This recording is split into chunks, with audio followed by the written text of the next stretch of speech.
उधर हरियाणा के करनाल से बड़ी खबर आ रही है, जहां एक पिटबुल कुत्ते ने 9 साल की मासूम पर हमला कर दिया। पिटबुल के हमले में बच्ची बुरी तरीके से घायल हो गई, जिसका इलाज अस्पताल में चल रहा है। 9 साल की मासूम घर की छत पर खेल रही थी, तभी पिटबुल कुत्ते ने उस पर हमला कर दिया, जिसमें वो बुरी तरीके से लहूलुहान हो गई। इस घटना से वहां मातम पसर गया और लोग दहशत में आ गए। घटना की जानकारी मिलने के बाद मौके पर पुलिस पहुंच गई, जिसके बाद बच्ची को फौरन अस्पताल पहुंचाया गया, जहां उसका इलाज चल रहा है। जैसे जिसकी गलती होगी इंक्वायरी के खिलाफ उसके कानूनी कार्रवाई की जाएगी। हालांकि पुलिस ने केस दर्ज कर लिया और मामले की जांच में जुट गई। डॉक्टर के मुताबिक उस बच्ची का पिटबुल ने एक तरफ का हिस्सा खा लिया, जिसकी वजह से ऑपरेशन होगा। काफी बड़ा जख्म था और कान पे भी मुंह पे भी था। बताया गया कि बच्ची खेल रही थी, तभी पिटबुल ने हमला कर दिया।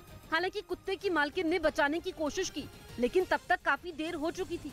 उधर अरुणाचल में एलएसी पर न्यूज 18 की टीम उन बंकरों में पहुंची जो 1962 की लड़ाई के वक्त बनाए गए थे। चीन से मुकाबला करने के लिए उस वक्त भारतीय फौज ने तवांग में भी कई बंकर बनाए थे, जिनमें न्यूज 18 की टीम पहुंची और उन बंकरों के अंदर जाकर वहां के हालात को देखा। असल में ये सभी बंकर 1962 की लड़ाई में भारत के जवानों ने चीन को चुनौती देने के लिए बनाए थे। इन बंकरों की मदद से उस युद्ध में भारतीय सेना ने चीन की भारी भरकम फौज का बखूबी मुकाबला किया था। 1962 में तवांग के डिफेंस के लिए भारतीय सेना की तरफ से इस तरीके के बंकर्स बनाए गए थे। 1962 में चीन की सेना ने लद्दाख में एलएसी को पार कर भारत की सेना पर हमला बोला था। साथ ही अरुणाचल में तवांग पर भी चीन ने धावा बोला था, लेकिन दोनों ही जगह भारतीय सेना ने चीन का डटकर मुकाबला किया था। इधर खबर है कि भारतीय सेना के हाथों पिटने से बचने के लिए चीन अपने सैनिकों को एडवांस्ड बॉडी आर्मर देगा। कहा जा रहा है कि चीनी सैनिकों को डर है कि एलएसी पर वो किसी भी तरह भारतीय सेना की ताकत का मुकाबला नहीं कर सकते, क्योंकि पहले गलवान और फिर तवांग में हुई झड़प से चीन ये अच्छी तरह जान गया है कि उसके सैनिक भारतीय जवानों के आगे कभी भी टिक नहीं पाएंगे और बिना हथियार के आमने सामने लड़ना तो उनके लिए मौत को दावत देने के बराबर है। ऐसा इसलिए क्योंकि 1996 में हुए भारत और चीन के बीच समझौते के मुताबिक दोनों देश सीमा पर गोलीबारी नहीं कर सकते। इसके साथ ही एलएसी के नजदीक 2 किलोमीटर के दायरे में हथियार ले जाने पर भी पाबंदी है। खबर है कि इसी वजह से गलवान और फिर तवांग में दोनों देशों के सैनिकों के बीच हाथापाई हुई थी, जिसमें चीनी सैनिकों की हालत बेहद खराब हो गई थी। खुफिया सूत्रों के मुताबिक चीन इसके बाद ही अपने सैनिकों के लिए एडवांस्ड बॉडी आर्मर यानी सुरक्षा कवच बनाने में जुटा है, ताकि उसे पहनने से उसके सैनिक घायल न हो सकें। ये बॉडी आर्मर शरीर के ज्यादातर हिस्सों को ढक लेगा, जिससे उन्हें सुरक्षा मिलेगी। हालांकि कहा जा रहा है कि नकल करने में माहिर चीन यहां भी बाज नहीं आया। वो उसी तरह का सुरक्षा कवच बना रहा है जिसका इस्तेमाल भारतीय सेना पहले से करती आ रही है।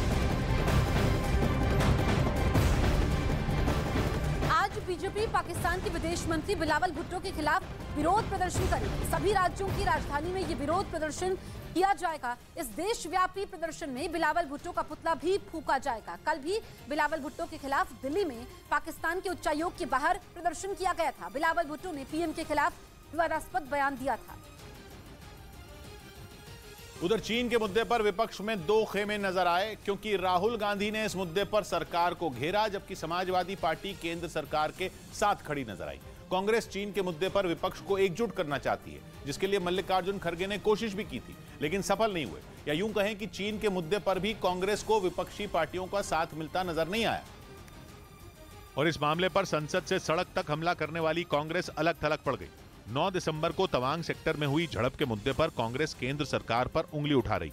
वो संसद के दोनों सदनों में इस पर चर्चा की मांग कर रही है। तो वहीं भारत जोड़ो यात्रा पर निकले राहुल गांधी ने भी चीन का मुद्दा उठाया और केंद्र की नीतियों पर सवाल खड़े किए। उनका पूरा प्रिपरेशन चल रहा है, हिंदुस्तान की सरकार सोई हुई है।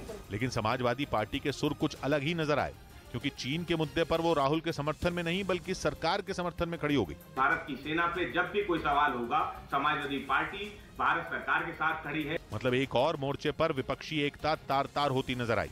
वैसे चीन पर चर्चा की मांग करते हुए जब कांग्रेस ने सदन से वॉकआउट किया था, तभी पता चल गया था कि विपक्ष की हर पार्टी की अपनी डफली अपना राग है और कई पार्टियां इस मामले में कांग्रेस के पीछे पीछे नहीं चलना चाहती, क्योंकि कोई इस मामले में सरकार के साथ है तो कोई इसे अपना मुद्दा बनाने की कोशिश में जुटा है।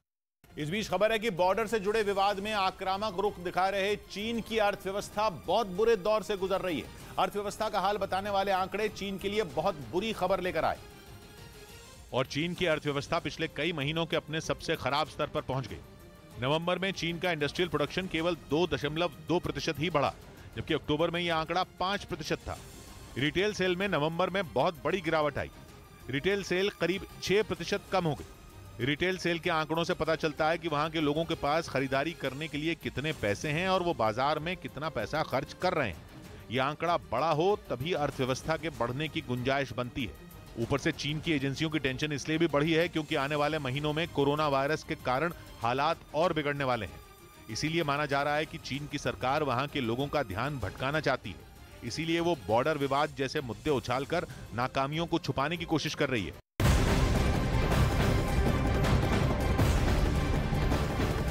आंध्र प्रदेश में तेलुगु देशम पार्टी और वाईएसआर कांग्रेस पार्टी के कार्यकर्ताओं के बीच जमकर बवाल हुआ। गुंटूर में देर शाम दोनों पार्टी के समर्थकों के बीच हिंसक झड़प भी हुई, जिसमें पार्टी समर्थकों ने आगजनी भी की। टीडीपी कार्यकर्ता सरकार के खिलाफ रैली करने जा रहे थे। इसी दौरान सत्ताधारी पार्टी वाईएसआरसीपी के कार्यकर्ता और टीडीपी कार्यकर्ता आमने सामने आ गए और देखते ही देखते एक दूसरे पर पथराव शुरू कर दिया। दोनों तरफ के समर्थकों ने एक दूसरे के लोगों की जमकर पिटाई की। हिंसक झड़प में कई घरों और गाड़ियों में आग लगा दी गई। गुंटूर में भारी बवाल की तस्वीरें सामने आई, जहां दोनों पार्टी के सैकड़ों समर्थक हाथों में लाठी डंडे लेकर एक दूसरे पर हमला करते दिखे, जिसमें दोनों तरफ के लोगों को चोटें आई। दोनों पार्टियां एक दूसरे पर हिंसा भड़काने का आरोप लगा रही हैं। मामला बढ़ता देख पुलिस ने मौके पर बल का प्रयोग कर भीड़ को हटाया। साथ ही शांति व्यवस्था बनाए रखने के लिए धारा 144 भी लगा दी गई।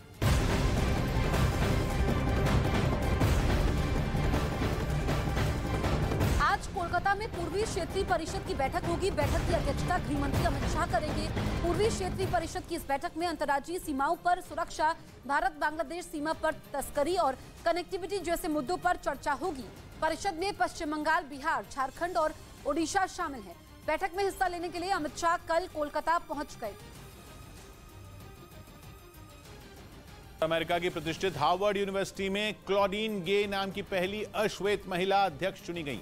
क्लॉडीन गे अगले साल जुलाई में अपना पद संभालेंगी और इसके साथ ही वो हार्वर्ड यूनिवर्सिटी की 30वीं अध्यक्ष बन गई। क्लॉडीन गे हार्वर्ड यूनिवर्सिटी में प्रोफेसर के पद पर 2006 में शामिल हुई थी, जिसके बाद उन्हें अब हार्वर्ड यूनिवर्सिटी में अध्यक्ष पद का जिम्मा सौंपा गया और जुलाई में पद संभालते ही क्लॉडीन हार्वर्ड की पहली अश्वेत महिला अध्यक्ष बन जाएंगी।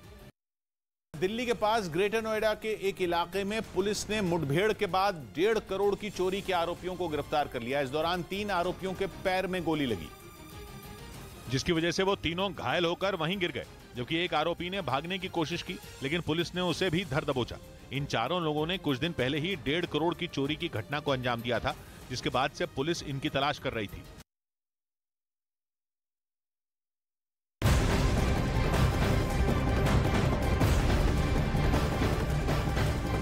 गृहमंत्री अमित शाह ने कोलकाता में बीजेपी नेताओं के साथ बैठक की। बीजेपी के प्रदेश मुख्यालय में कोर ग्रुप की बैठक हुई, जिसमें शुभेंदु अधिकारी, दिलीप घोष समेत कई नेता शामिल हुए।